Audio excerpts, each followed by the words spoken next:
Attention, all students of Soho Theater Senior High School, please welcome this year's homecoming queen, Olga Koch!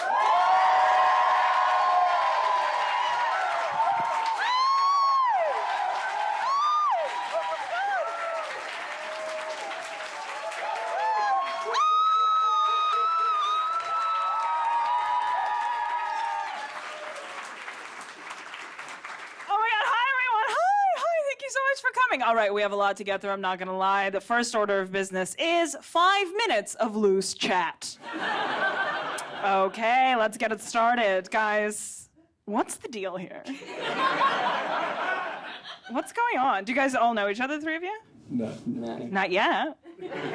Do any of you know each other? How do you guys know each other? We work together. You work together? Yeah. Where do you work together?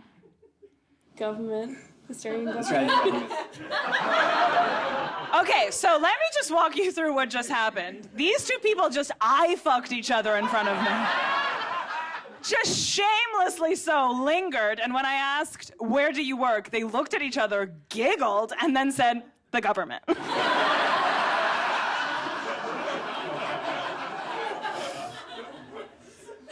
And what do you do for the government? Help trade and investment between Australia and the UK. Oh my God, okay, so you work for the Australian government. The diplomacy in Australia is just like hardcore flirting. And kicking people Oh my out of the God, country. you just like put your tits on the table and ask for free trade. I love it. The reason I like to start every show with 5 minutes of loose chat is because I think I found out about the length of time 5 minutes in the most bizarre way possible. So I grew up in Russia, and I need to start every show like that because I know that they're listening.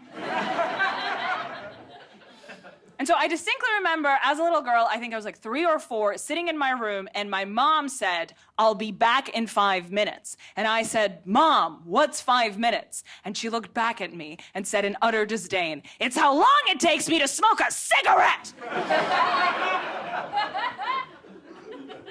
Which I genuinely think is the most Russian way anyone has ever learned time. So 5 minutes was 1 cigarette, 2 cigarettes was 10 minutes, and that went all the way to 3 hours, or 38 cigarettes, which was the length of the movie Titanic, which I was too young to watch, but still did. And little did I know that back then I had a higher chance of having sex with Leo DiCaprio than I do now.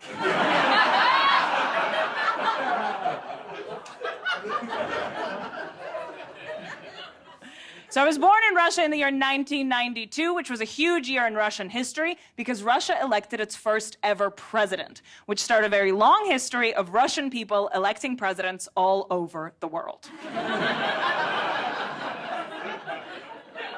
I grew up in Russia with a very common name, Olga. Olga is the most common name in Russia. It is, of course, Old Slavic for, I wish you were a boy.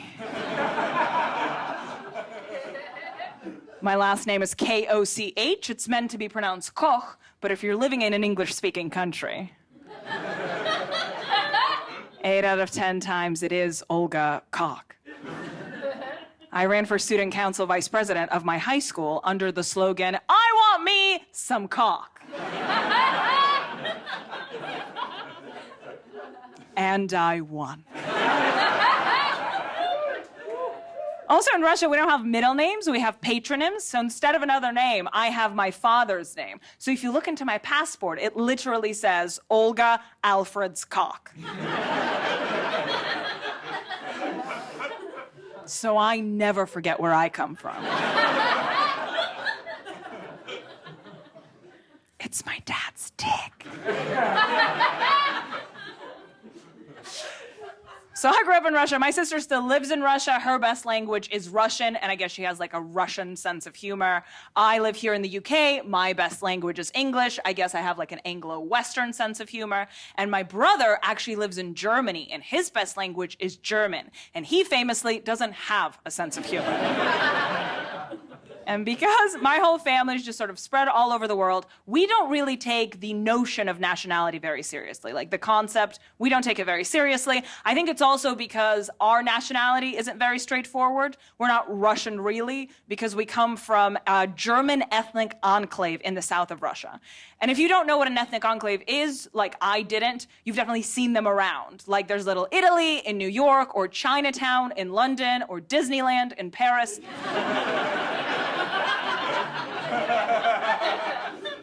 They're everywhere. I love an ethnic enclave. I was looking for ethnic enclaves around my house in North London recently. So I was on Google Maps looking around. I live in North London. And I came across something called Little Portugal. And I got very excited about Little Portugal. I shut my laptop. I marched over. I looked around. And I realized that Little Portugal Street was just a regular street. And I thought, where are the pastel de natas? Where's Christopher Columbus? Where's the third Portuguese thing? Sorry, I don't know anything about Portugal. Where's Madeleine McCann?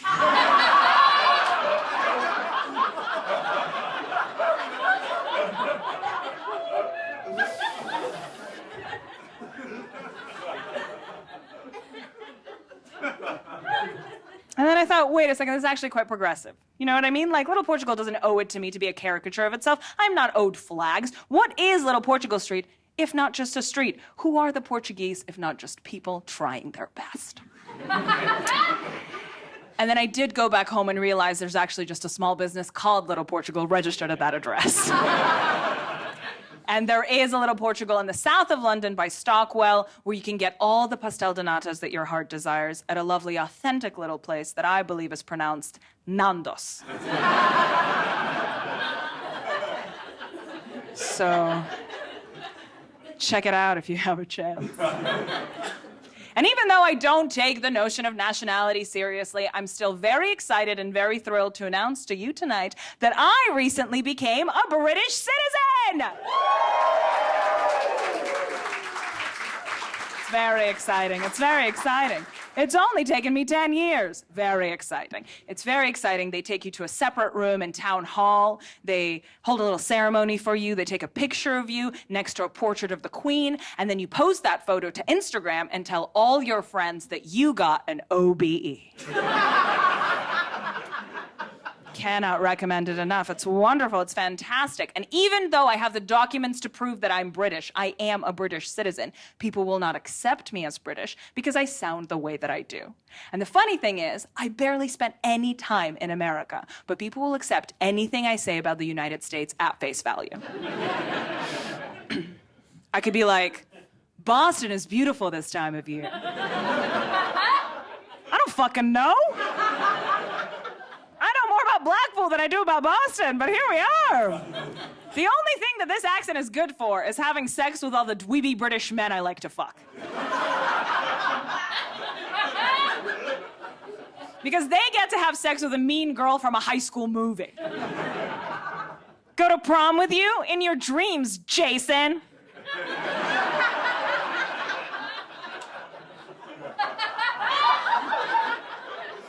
Sorry I got cum on you guys. Front row is a bit of a splash zone. Are there any immigrants in? Genuinely, with this government, though, the only answer I want to hear to that question is, who's asking? Okay? It's tough. It's tough. It's difficult to become a British citizen. There's a lot of hoops you need to jump through. By far, my favorite hoop was the Life in the UK test. Have we heard of the Life in the UK test? Okay. Some of you have. For those of you who haven't, the Life in the UK test is a test that most immigrants have to take. It's a test that has no grounding in reality whatsoever. It's as vague as it sounds. The only two things that I learned from the Life in the UK test were that Belfast is the capital of Northern Ireland, and that William and Kate are happily married.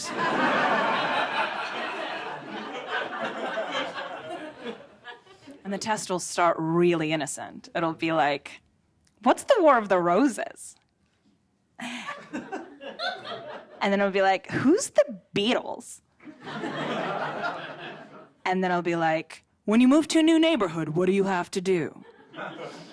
That is genuinely a question on the Life in the UK test. When you move to a new neighborhood, what do you have to do? You're never going to guess what the right answer is. Introduce yourself to your neighbors. That's the least British thing I've ever heard in my life. Introduce yourself to your neighbors? Like a sex offender? Absolutely not. No, thank you. And I empathize with whoever had to write the test because it's difficult to come up with questions that apply to all of the UK because the UK is such a divided nation, right? Like Brexit, 50-50. Marmite, 50-50. Boris Johnson's illegitimate children, 50. Any in tonight? They wouldn't know, would they, though? I also don't think that people who were born in the UK should write the Life in the UK test, because people who were born in the UK can't put out all the weird stuff. I think adult immigrants to the United Kingdom should write the test. I think I should write the test. You were born into Mr. Blobby. I had Mr. Blobby thrust upon me.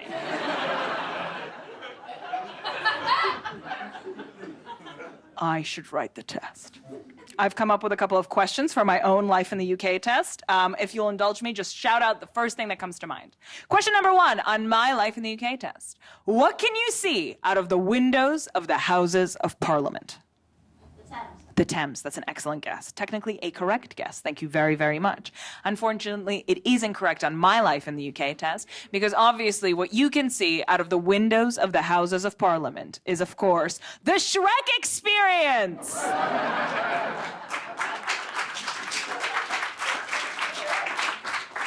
It's true. Look it up. We live in hell. The next question is, what is the official currency of the United Kingdom? Pound sterling. That is an excellent guess. Thank you very, very much. Unfortunately, it is incorrect because the official currency of the United Kingdom is, of course, Boots advantage points. Boots advantage points are the cryptocurrency of now. What other currency makes you go, how much thrush medication do I need to buy to get a free mascara? How much Diarrhea do I need to purchase to get the crayfish sandwich that gave me the diarrhea in the first place, free of charge? I'm paying for my pregnancy tests with my past pregnancy scares. We live in hell, baby! Oh, I love going to Boots. I love going to Boots. I love paying for things with my own pain. I love it. My favorite thing to buy at Boots is obviously the pill. I love buying the pill. It's so chic. Yes. I love exercising my right to buy the pill. I love it. I love buying the pill. I love the pill. I love that we call it the pill. In Ireland, they call it the contraceptive pill. But here in the UK, we have our priorities straight. You know, the pill. The pill? You know, the pill. The pill. The generic pill. What does that pill do? Does it treat allergies? No. Does it treat cancer? No. It treats a random guy you just met to an orgasm without a condom.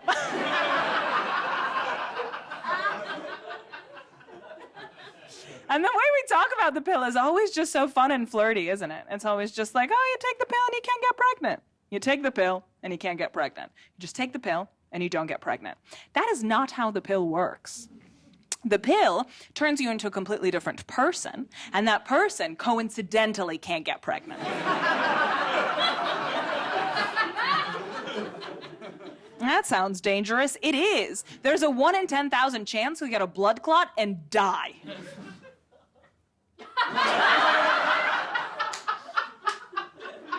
It's okay. It's not you who dies. It's that other person. And it's not like she has any children.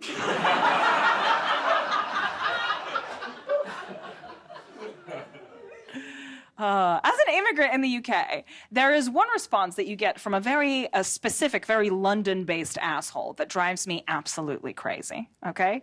And this response happens in situations where you tell this asshole, oh, I recently got a British passport, and they, without fail, will have the following to say. They will go, welcome! London is open. You, an immigrant, make up the intricate kaleidoscope, the beautiful tapestry that makes this country great. Welcome. Welcome. Have you guys heard of Priti Patel? That woman is going to accidentally deport herself any day now.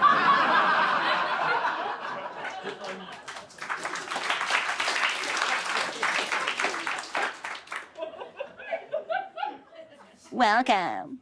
Welcome. I hate welcome. I hate welcome because it treats my decision to immigrate as if it were a flippant one. As if I woke up one morning and felt like it. I did not wake up one morning and feel like it. It has taken me 10 years, and I'm one of the lucky ones. I know more about this country than any of you. I know every lineup of the band Sugar Babes since the year 1998.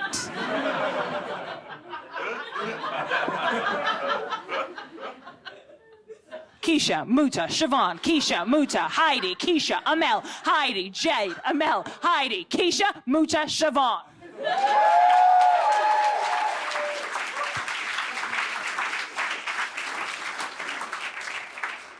And I didn't just repeat the original lineup. They actually reunited with the original lineup in the year 2018. And you would know that too if you took the Life in the UK test. One of the most alarming parts of the Life in the UK test is the amount of time that it spends on the pub. One of the questions on the Life in the UK test is genuinely, what time do pubs open? Can you imagine being a refugee from a war-torn country and not being able to stay in a place you call home because you didn't know the earliest you could get a lukewarm Foster's was at 11 a.m. or noon on Sundays? That's dark.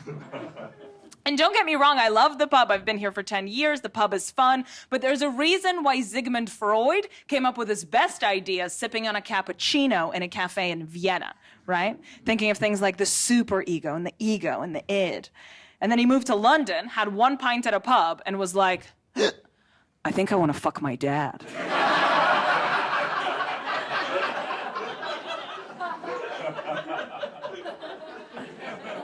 Like, let's not over-romanticize the pub. Also, like, all these questions about the pub make me feel as if whoever wrote the test thinks that the UK has a monopoly on drinking. And I, as a Russian woman, have news for you. The UK doesn't have a monopoly on drinking. The UK doesn't even have a monopoly on winning World War II. Do you know how many countries think they won World War II? In Russia, we have 3 public holidays dedicated to us winning World War II. What do veterans in this country have? The poppy. Fun. Jazzy. You wear that poppy, you show those Germans. What do they have? The highest GDP in Europe? And I'm sure if you ask Priti Patel who gets to be British, who is allowed to be British, she'll be like, only the best people. Also, anyone born here. Which is also my hookup policy at nightclubs. Because I'll be like, only the hottest dudes. Also, anyone here. Anyone at all will do. I guess the Life in the UK test, it's meant to like awaken a patriotism in you, like a love for your country. But if the test made me realize anything, it's that I think loving your country is stupid. She's never gonna text you back. Olga, what about the war poets? The war poets were all gay. They weren't dying for their country, they were dying for dick, and that I can respect. You might get tense about this, but I'll tell you why I think loving your country is stupid. I think loving your country is stupid because we have different words for loving your country. There's the good loving your country, which is patriotism. In Russian, we say patriotism. And then there's the bad loving your country, which is nationalism. In Russian, we say nationalism. Russian, a very easy language to learn. You know what we don't have a word for in Russian? Empathy. Not kidding. I was 17 years old when I found out about the concept of empathy. Can you imagine what that feels like for a person? I couldn't.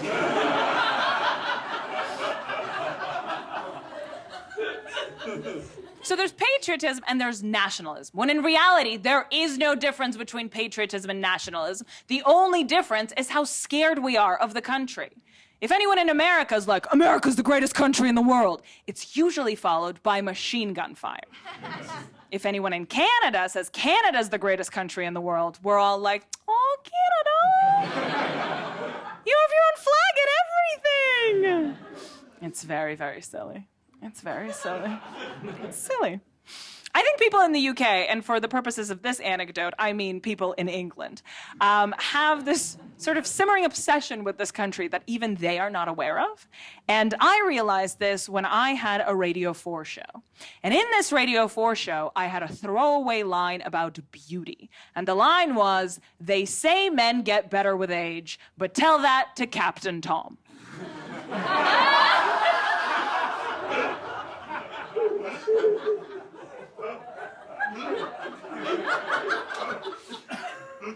Now what you're hearing here and there is a couple of laughs. That other noise that you're hearing is the shrinking of a million assholes. And to those of you with the tight buttholes, I'd like to say, don't worry about it. BBC Radio called me and they said, under no circumstances are you allowed to say this on Radio 4. And I accepted that edit. I cut it out of the show because if I believe in anything is my right to make money on radio. And though I accepted this edit, I would still like to explore this edit because what it appears to me to be is that not only in this country are you expected to be grateful to Captain Tom for everything he's done for this wonderful nation, you also need to actively want to fuck him! All I said was that I did not fancy Captain Tom, and people were like, you ungrateful bitch! You should be so lucky to fuck Captain Tom after everything he's done!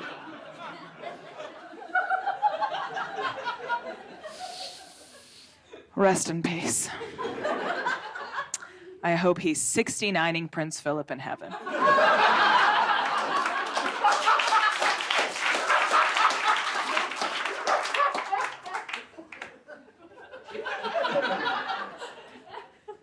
Oh, my objectify too much now. I can't win. What's a right amount to want to fuck Captain Tom? Because if I say, yeah, I'd fuck Captain Tom, people are like, oh my God, that's so fucked up. And if I say, no, I don't want to, people are like, what, you think you're too good for Captain Tom? The only right answer is, if he really wants to.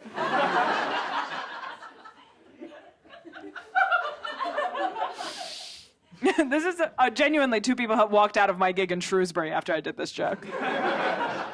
I felt invincible. I felt like I could lift a car. I called them snowflakes on the way out.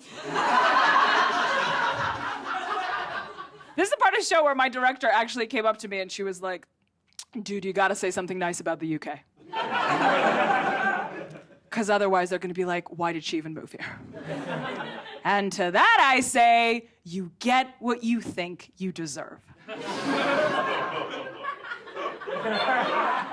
Which for me, like, isn't Russia, but it's not Sweden.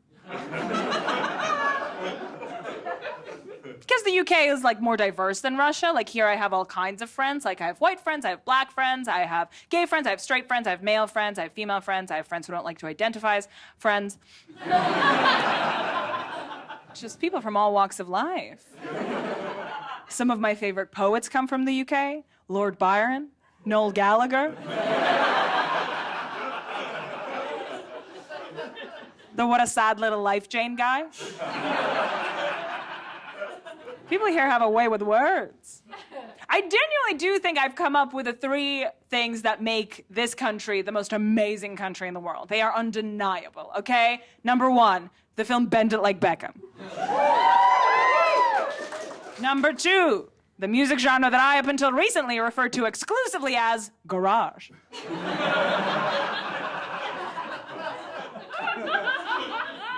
And finally, the time Craig David DJ'd on Love Island. 10 out of 10 would move here for those three any day of the week. Yes, please. I want to tell you a story of, I think, maybe the most British thing that can happen to a Russian person in this country. And to set up this story, we need to reestablish a couple of things. First of all, my name is Olga. We know this. Second of all, I have no theatrical training whatsoever, but obviously every intention of becoming a Hollywood star. Those three things mean that the only auditions I ever get sent out on are for Eastern European sex worker with a heart of gold. Now, don't get me wrong, I have absolutely nothing against Eastern European sex workers with hearts of gold. They are my favorite kind of Eastern European sex worker. The problem with these auditions is that they always want me to do a Russian accent. And I learned English with this accent, which means I end up having to fake a Russian accent by approximating one from the film Rocky and offending even myself. You owe me a lot of money, Dmitry. So one day, I get a call from my agent, and he's like, it's a standard postcoital scene. Not to brag, I do them all the time. So don't even think twice about this, right? I show up to the audition, I sit down, I look around, and I realize that every single woman in that room is the most beautiful woman I have ever seen in my life, okay? And this is not gonna be one of those bits where I'm like, oh my God, I'm so gross. Like, you have eyes, you'd fuck me. But every single woman, 8 feet tall, gorgeous, stunning models. At this point, I think, I need to retrace my steps, okay? And I think, okay, well, every woman here is gorgeous. The director of this film is extremely well known. I don't get the entire script. I only get 1 page of the script. I have to sign an NDA. I don't know what that is, but I think it's okay for me to talk about. And finally, the only line that I have in the entire script is, thank you for a wonderful night, James. Bond. I was auditioning to be a motherfucking Bond girl. Why are you laughing? No, you're correct to laugh. I nearly shat myself. I walked into that room. The casting director visibly deflates. She looks like what James Bond would look like if I walked into a room, okay? So I sit down, and there's 2 voices in my head. And the first voice is obviously like, Olga, you're a comedian. You want to be self-deprecating. You want to be self-aware. You want to go out there and let the girls know that this is a mistake. And if you knew what this was, you wouldn't be here. But the second voice in my head went, what if?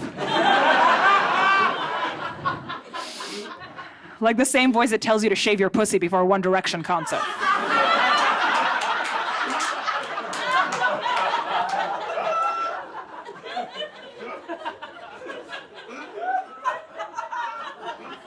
What if? What if they go in another direction? You miss 100% of the shots you don't take, right? So I sat down and I very much let both voices inform my audition because it sounded like, thank you for a wonderful night, Mr. Bond. And by the way, you owe me a lot of money.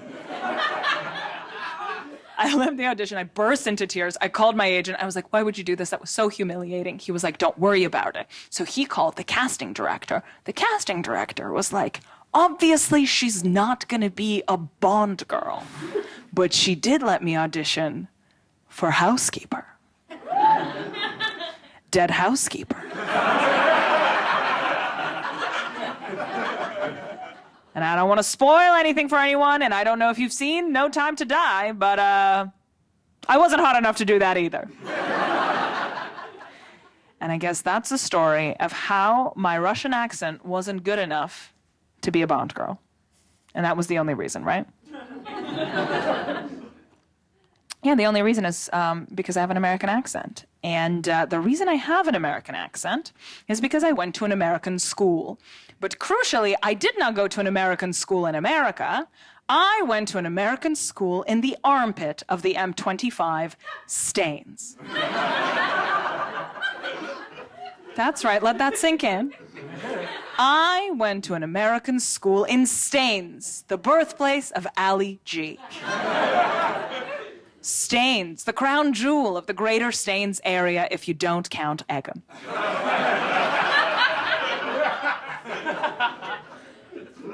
Olga, why is there an American school in Staines? Why is there anything in Staines? Olga, what is an American school? American schools exist all over the world to provide uninterrupted education for children of American diplomats and American military personnel, because the parents can't risk their children taking even one geography class.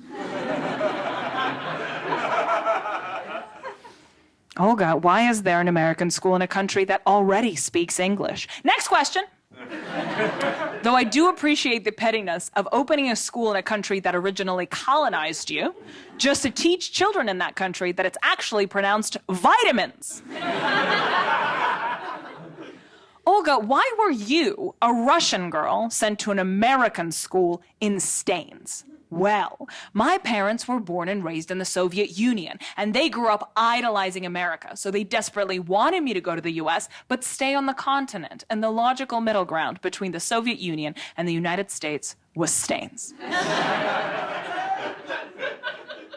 Home of the Staines Buzz Garage, now closed. Sorry, garage. Look, what can I say about Staines that hasn't already been said? The school was called the American School in Staines. Creative. TASIS for short. Some of you will say, Olga, acronyms don't usually include the words the and in. Well, if you take those out, the school would literally be called ASS! You're looking at a graduate of ASS High School! They prepared us for fucking nothing. How do I know that? I'm on my high school's notable alumni list. They put the I Want Me Some Cog Girl on their notable alumni list. The only other person on that list is the world champion in the board game Magic the Gathering. The school prepared us for absolutely nothing. The only thing the school did well was pretend we were in America. It was a glorified American ethnic enclave, and they went hard. We had a homecoming dance, we had prom, we had lacrosse, we had cheerleading, we had American food, we had American teachers. One time, a girl almost had sex with her son from the future.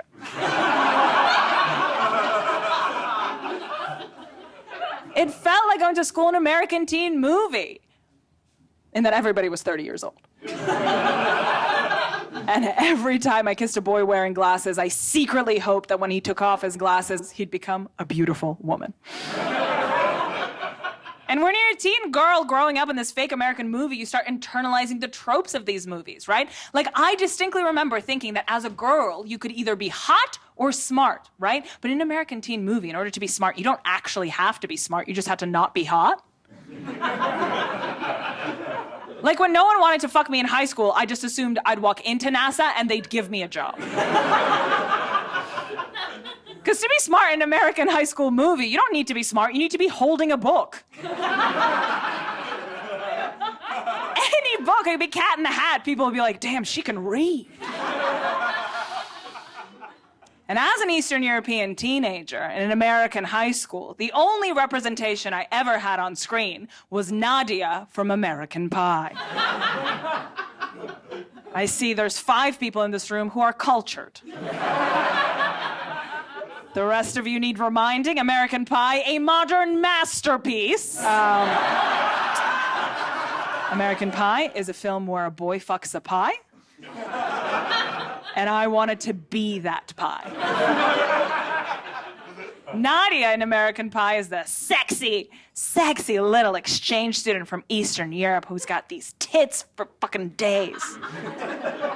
I was in the audition room for that as well. My Russian accent wasn't good enough. I was also 8. I don't want to waste too much time talking about American Pie, but it is the best movie of all time. Sorry, 5 storylines in 95 minutes, and they all feel like a brother to me. Okay,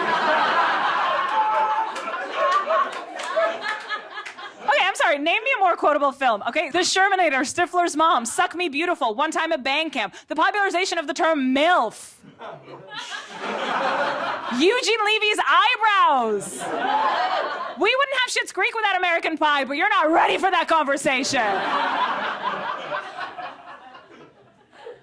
I saw Stifler wearing an orgasm donor t-shirt, so I bought an orgasm donor t-shirt. And I wore it to Thorpe Park.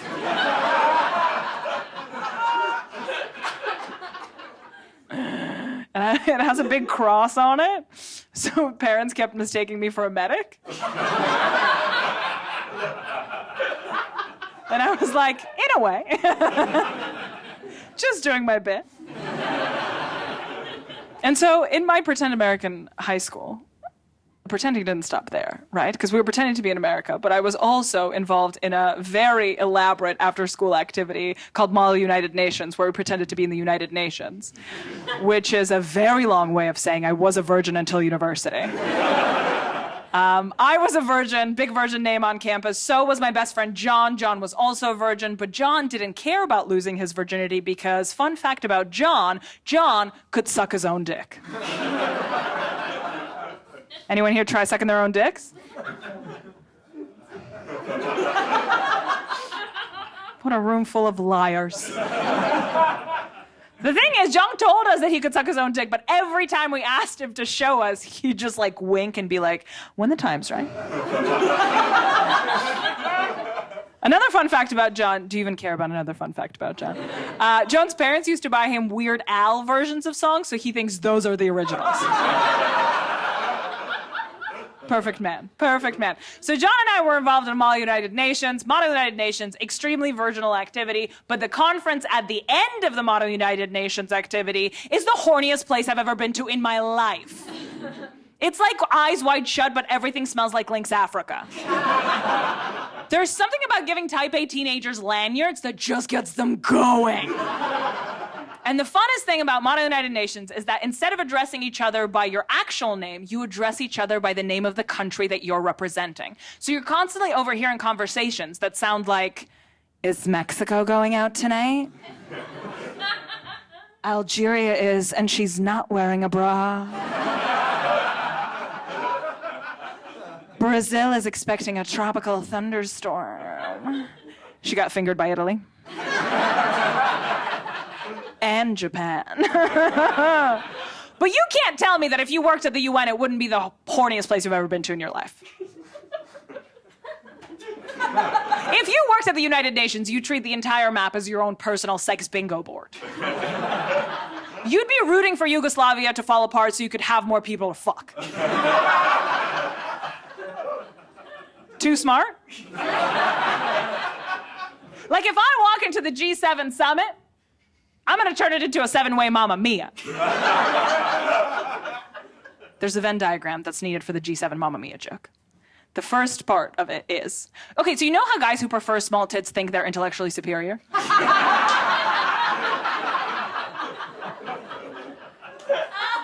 I just assume because I'm very flat-chested that like my audience reads, but. So the first circle of the Venn diagram is people who know what the G7 summit is, right? The second circle in the Venn diagram is people who know the plot of Mamma Mia. And for those of you who don't know, in the film Mamma Mia, award-winning hoe Meryl Streep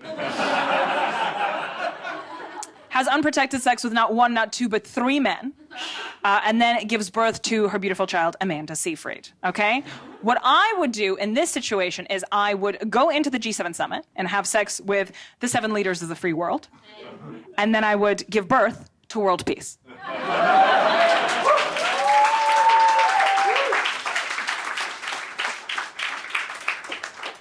I can't promise it will work, but I promise no one has ever tried that before. One thing that is absolutely true about American high schools is that they constantly try to keep you motivated. You're constantly inspired 24/7. There's motivational speakers and motivational posters everywhere. It's always like, there's no I in team, but there is a T and I in TASIS, otherwise it'd be called ass. So part of this motivation campaign was that without fail, every week they would pull us out of class, take us into the assembly room, and have a motivational speaker speak to us. And this person was never vetted in any way, shape, or form. My favorite speaker we had come in was a woman in a yellow pantsuit who just ran onto stage and was like, "Success!" And we're all like, "How?" And she went, "Invent something!"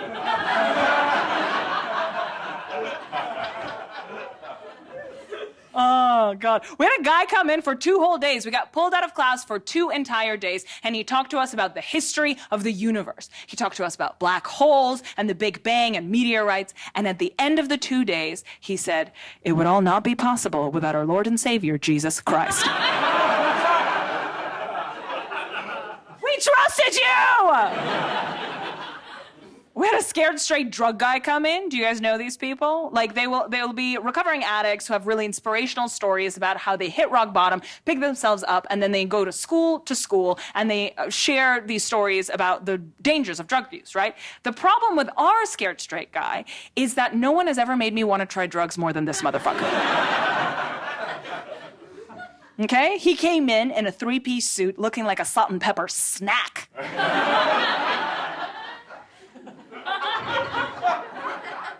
And he goes, I used to work on Wall Street and do a lot of cocaine. Sign me up! His rock bottom was that he did so much cocaine at a club once he had to leave the club early and go home. What? You did a bunch of cool drugs and then got home in time for Eurotrash? Fuck you! Also, the problem with scared straight programs is that they teach kids how to say no to drugs. But I don't think kids want to do drugs. Kids want to look cool. So what you need to teach kids is not how to say no to drugs, but how to say no to drugs while still appearing cool. Let me demonstrate. Hi, what's your name? Charlie. Charlie, can you please ask me if I want to smoke some weed? Do you want to smoke some weed? No. I want to be alert when I'm fucking your mom!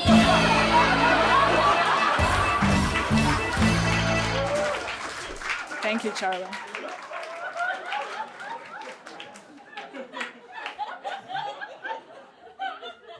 What's your name? Hi.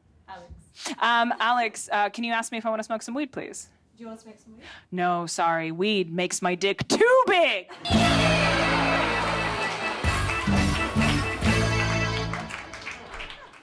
Hi, would you like to ask me if I want to smoke some weed? Do you want to smoke some weed? No, I'm already smoking some later. With Bono! For this music in Olga's show, yeah.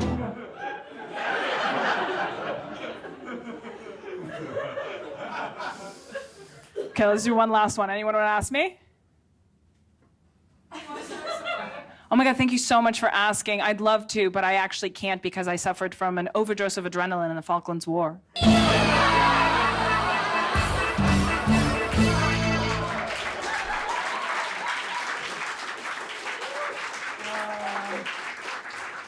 But by far the most memorable motivational speaker that we had come in to TASIS was the sex ed lady. And to preface this story, I need to tell you 2 things. First of all, this was done in front of a room of 13/14-year-olds. So do hear and see this story through the eyes and ears of a 13/14-year-old. Some of you will say, Olga, this never happened. I can promise you that this happened. I can give you references. I can introduce you to other people this has scarred for life, okay? Basically, this woman comes in, and you can tell right off the bat that she's going to be a fun one. Because she's doing a lot of winking at a lot of the boys. She's got the bananas, the condoms, the works, okay? And she proceeds to walk us through a couple of scenarios. So the first scenario, she goes, you're about to suck a man's dick. Okay. I'm listening. She goes, you're about to suck a man's dick, and you ask him to put on a condom. He says, no. Stand up and leave? Not this bitch. She goes, try and change his mind by putting the condom on with your mouth. And then she did it to the banana! In front of a bunch of 13-year-olds! Your head would explode! She moves on to the next scenario. She goes, you're about to have sex with a man. You promise?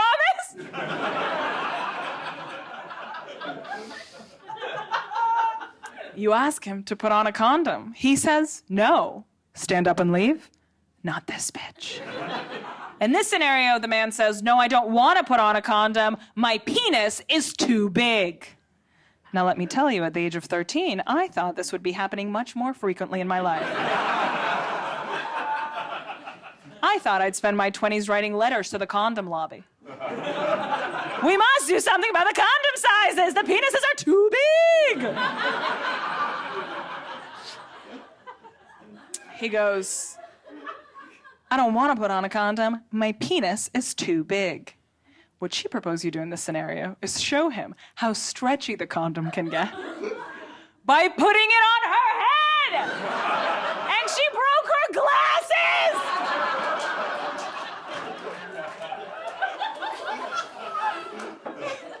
My favorite part is that what she proposed you do in this scenario, if a guy says, no, sorry, my penis is too big, is go, how about now?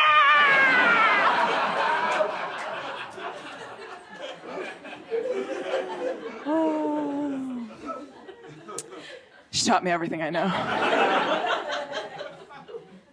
I don't know if you could tell from the show, but I was a very sex-positive child. I don't know if it was because of her, because of American Pie. I like to talk about this show as a very sex-positive show and a very pro-immigration show because sex and immigration are the two reasons I get to stand on the stage tonight. And I don't know if you could tell, we have safely left the home portion of the show and we're very much into the coming section of the show. Part of the show. Thank you very much. Thank you. But like, as we've established, I was a late bloomer. The first penis I ever saw, which is the original title of the show, no kidding, the first penis I ever saw was after reading very specific reviews on the internet. I collected all of my pocket money and I bought myself a ticket to see Equus in London's West End. Okay, for those of you who don't know, Equus was a play where Daniel Radcliffe fucked a horse. And I wanted to be that horse. And like, if I had control over like how my kids would see their very first penis, I would also want it to be at a safe distance from a balcony seat. And I don't want to be condescending to the people in the audience, but like, it felt like most people were there just because they liked Harry Potter and Dick. And I was there as a fan of the writing of Peter Schaefer and Dick. And boy, do I see a lot of Dick these days, though. And baby, I ain't paying West End prices.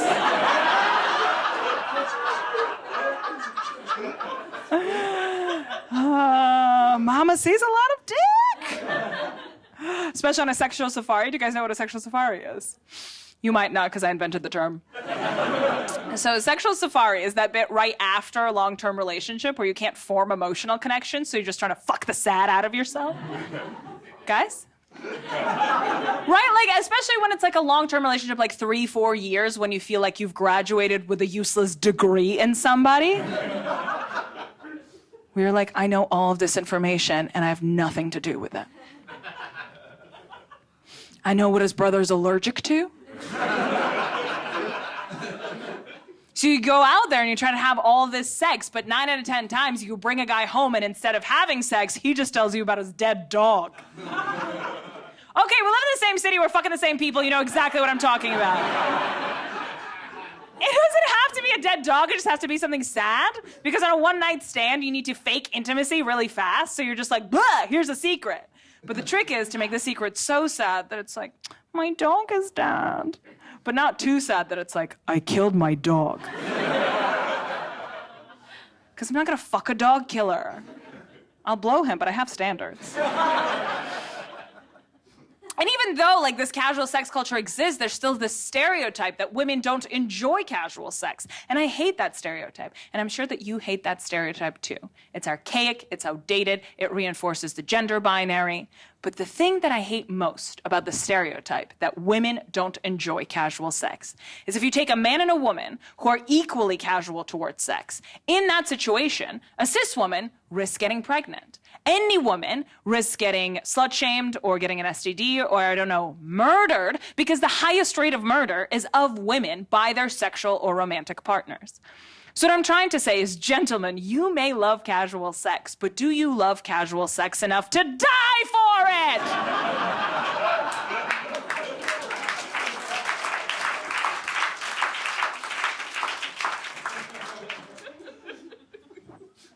Because I do. every time is like the last time. Like a war poet. Sometimes, though, sometimes you don't want to have sex with a man. Sometimes the penis is too big. And in those situations, you're too scared to say no because he'll murder you from the other joke, right? And so instead of saying no in a situation where you're offered sex and you want to say no, this is available to everybody. You've definitely done this or had this done to you. A man will say, would you like to have some sex? And you say, oh my God, I would love to have some sex, but I'm on my period. Sweetie, if I want to have sex with you, I'm not going to say, sorry, I'm on my period. I'll say, do you have a towel you don't like? Being on my period is never going to stop me from having sex. And if you're not laughing, you're a virgin. And systematically, every single man in this situation grows a fedora, takes it off, and is like, actually, milady, I don't mind. Of course you don't mind. It's an honor to have me bleed on your dick. I'm a gift. Literally everything men say is just absolute fucking nonsense. I'm so sorry. Do you ever overhear conversations that men have with each other and you're just like, dude, what the fuck are you talking about? My favorite thing to overhear is conversations men have about what they need to say in order to have sex with a woman. And it's like, dude, the highest chances you have of having sex with a woman is if you say nothing. The less you say, the more I can project onto you, the higher the chances of us having sex. Okay? The amount of times I've had sex with men because I assumed they were intelligent just because they were quiet. What's he thinking about? What's he thinking about? He's so mysterious. What's he thinking about? What's he thinking? What's on his mind? What's he thinking about? He's thinking about Garfield.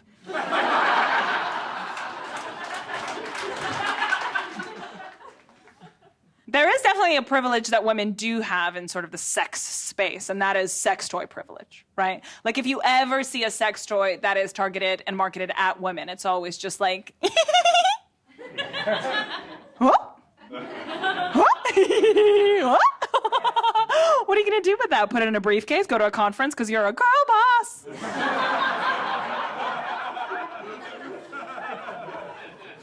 They're always so sleek, so well designed. I've never seen a vibrator I wouldn't wear as a necklace. Do you know what I mean? If a man owns a fleshlight, he's on a list.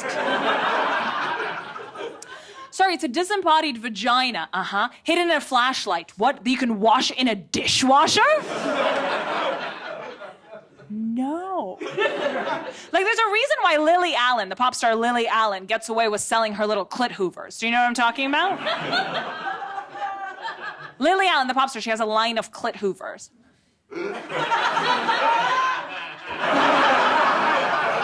The most popular model of a clit hoover is the penguin with a bow tie. We are way past the point of tweet on female sex toys, okay? A penguin? I'm not gonna watch a gangbang and reach for Pingu. I hate the bow tie. I hate that he's anthropomorphic. I hate that he woke up that morning and put the bow tie on. He's sentient. He knows what's happening. But there's a reason why Lily Allen gets away with selling clit hoovers, but Jamie Cullum isn't selling fleshlights. Even though I wish he did. Have I thought about this? Absolutely. That woman told me to invent something, and I did. Okay, so the only thing that I know about Jamie Cullum is that he has a beautiful, tall wife. Her name is Sophie Dahl. She's tall, she's beautiful, so if he did come out with a line of fleshlights, the fleshlights would be here. And now what I'm about to do is an impression of Jamie Cullum going down on his beautiful, tall wife, okay? So Jamie Cullum's wife, Sophie, she has she's very tall, so her legs are like arches, right? And baby Jamie's just like, I love my tall, beautiful wife.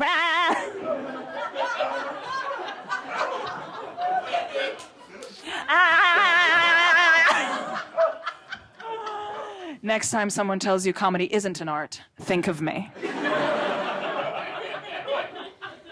Okay, now I'll tell you about the most legendary sexual safari I've ever gone on, okay? Are you ready for this?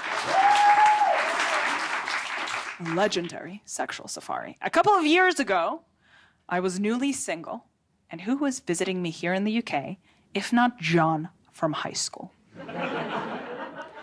And John from high school and I have never had any sort of tension or anything. We've never been single at the same time. But I was single, I was in a sexual safari, and I thought, this would be quite interesting. John, let's try and have sex. So we gave it a go. And we were in bed. It is then we realized we knew each other too well, and it was too awkward. We kept stopping and starting. He kept giggling. I kept saying stuff like, you're like a brother to me. Which is not sexy. Unlike, you're like a stepbrother to me. Which is very sexy. I also recently saw a step cousins porno. And I was like, why you gotta be step?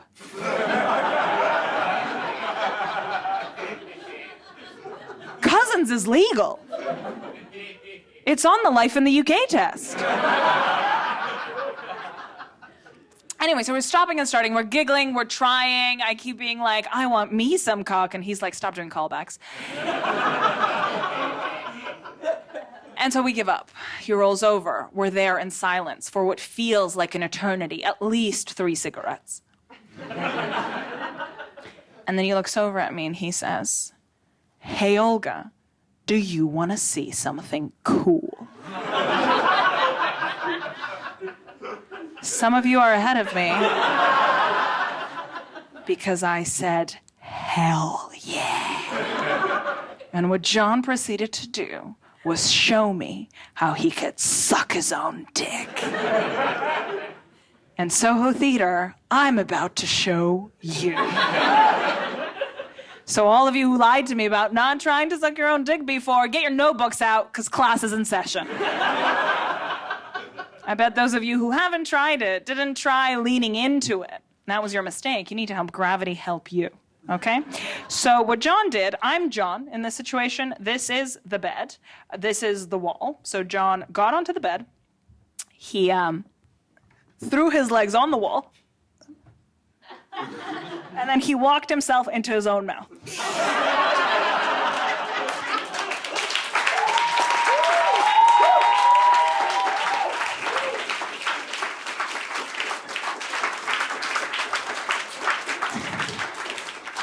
And that is how he put the condom on.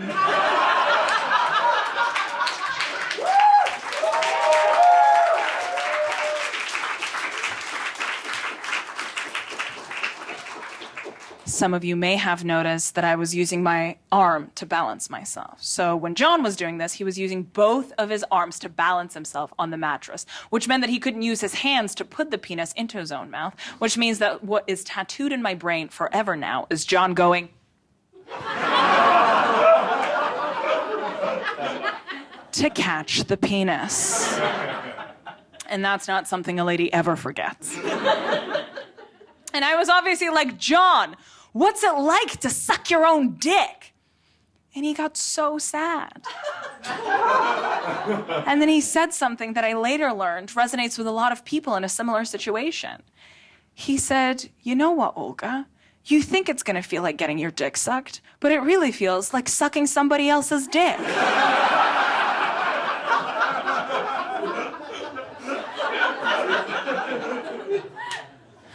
Tragic. Imagine finding out it's more work than play. How much time do I have left? 5 minutes. Oh, shit. Oh, my God. Okay. I should not have spent that much time sucking my own dick. 5 minutes, eh?